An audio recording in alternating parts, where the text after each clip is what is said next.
Tasty treat मराठीमध्ये तुमचं स्वागत आहे. आज आपण बनवणार आहोत भरली वांगी. तर आम्ही इथे 4 वांगी घेतली आहेत. त्याचे मध्यभागी 4 भाग केलेले आहेत आणि कांदा बारीक चिरलेला, टोमॅटो बारीक चिरलेला, त्यामध्ये चटणी, शेंगदाण्याचं कूट तुम्हाला जेवढा हवा तेवढा आणि त्याच्यामध्ये चवीपुरते मीठ टाकले आहे. हे सर्व आपण मिक्स करायचे. मिक्स करून झाल्यानंतर त्या वांगीमध्ये भरायचे. वांगे व्यवस्थित पूर्णपणे भरून घ्यायचे, जेणेकरून वांगं आतून पोकळ राहिलं नाही पाहिजे. पूर्ण वांगं व्यवस्थित भरून घ्या. 4 वांगे अशा प्रकारे आपण भरून घेतले आहेत. आता आपण बनवूया याचं कालवण. चला तर सुरुवात करूया.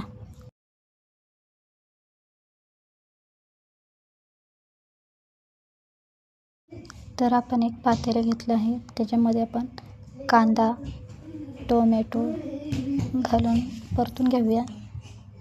1 चमचा तेल घालते मी. तुम्हाला जेवढं हवं तेवढं तुम्ही तेल वापरू शकता.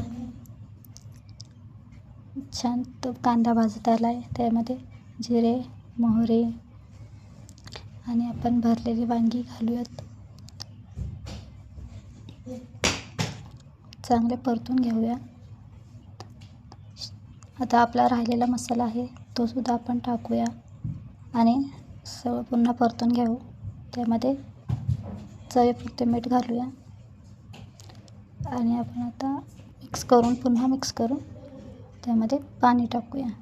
तुम्हाला जेवढे हवे तेवढे तुम्ही पाणी घालू शकता. मी इथे जास्तीचे पाणी घालत आहे, कारण वांगं शिजायला पाणी लागतं.